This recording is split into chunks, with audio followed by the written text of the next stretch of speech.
Hello everybody and welcome to my 64th VBA 2010 tutorial, and this tutorial is going to show you how to use Sendkeys to control other applications. So it's going to lead on from the last tutorial where we were running other applications using the shell command. So the first thing I'm going to do is going to open up the calculator with the shell command. So call shell, and then this time, instead of passing it a batch file, I'm passing it a .exe file, which opens up the Windows calculator. So let's copy the file path, and then let's use normal focus. And then when we press play on this, it's going to bring up our calculator rather than bringing up a batch file. Now, I want to actually do stuff with this calculator, so I'm going to use something called Sendkeys. So you just put in call Sendkeys, and then we put in what we want it to type in the keyboard, essentially. And then we're going to put a comma true. And the true just means that it's going to wait to input this before moving on to the next command. So let's press play. Notice how it's actually type 64 in my editor rather than my calculator. And that's just because it moves on to this one before it's finished doing the shell command. So we need to just put a little bit of wait time in so that it doesn't move on too quickly. So let's put wait time,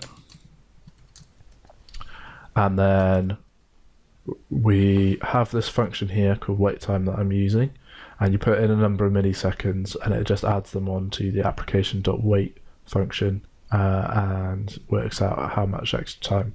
So just copy this function exactly. So we're going to put in wait time 2000, and then we want to press play again to test it. So it opens it up and then it puts 64 in. We're then going to press add, so let's put Sendkeys and then add and then true, and press play. And so it will come through to 64. Notice that it's not pressing add. So the reason for this is because this actually means, I think it means shift. So what we have to do is just put curly braces around it. They kind of act like escape characters. So when we press play, it's going to press 64 and then it's going to press add as well. We can then move on to our next one, which is Sendkeys, and then let's put 81. Comma true, and then press play, and it's going to go 64 plus 81, and then finally I want to press enter, and you might be thinking, well, how do I type enter on my keyboard? Well, again, we use these curly braces and then we just type enter, and there's quite a few different keys that you need to use these curly braces for.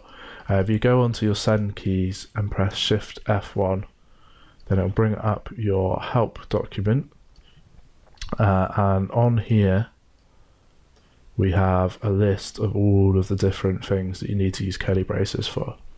And then say you've got function keys, scroll lock, pressing right arrow, pressing up arrow, numlock, help, home, enter, end, down, delete, basically everything that is in a letter or a number. And you've also got the ability at the bottom to use shift and something else. So if you want to press, say, control and S to save a document, you'd use this little up sign and then an S. So we're using the enter, so when we press play, it's going to bring up the calculator and then do the calculation for us. Let's say we want to close it off at the end. We do call Sendkeys, and then we want to use we go into our help, we want to use our one for alt and F4. So F4 we see is in curly things, and then the alt we see need to do a %.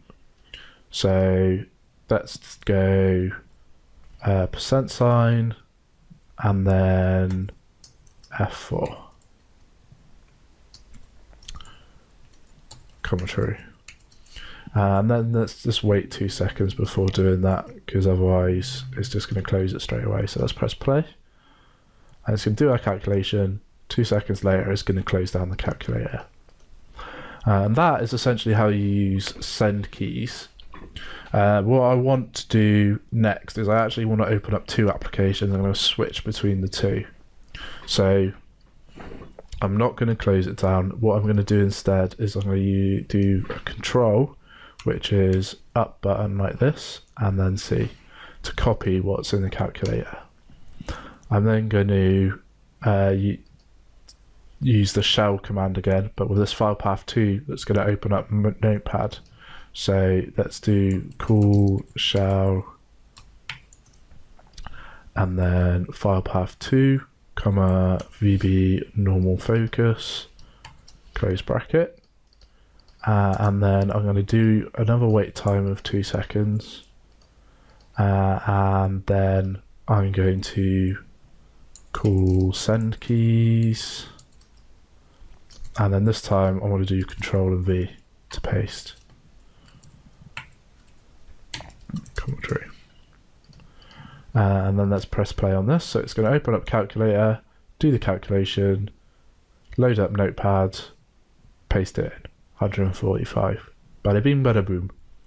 And let's not save this. Let's just close these down.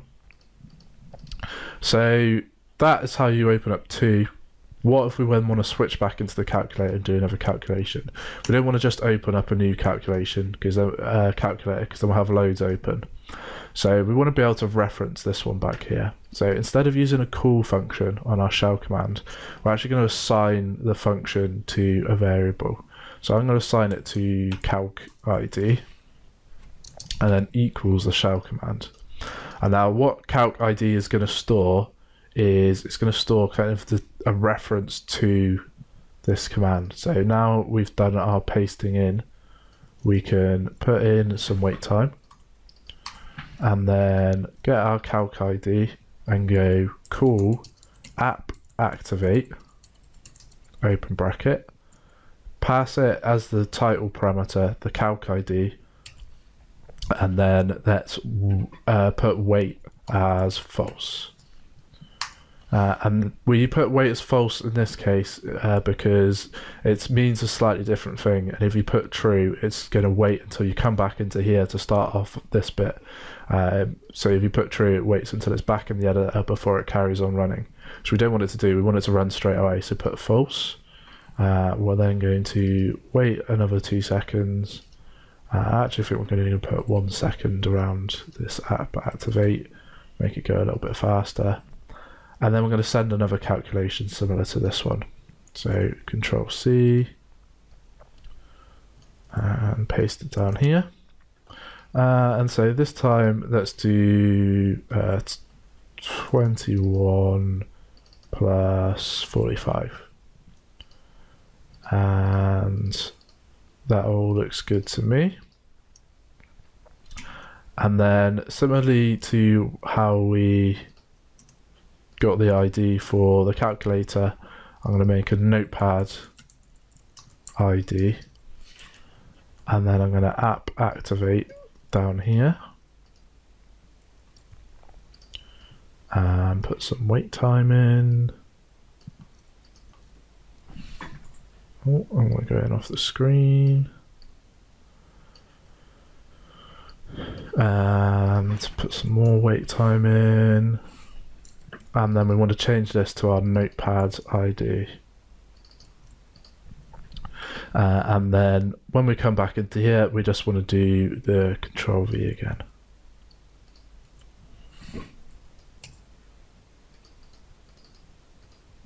Excellent. So now when we press play, it's going to open up our calculator, do our first sum, 145, paste it into Notepad for us, open up our calculator, do another calculation, copy it, go back into Notepad, paste it in for us. And it's all automated. What I actually want to do is I'm just going to put another enter in here.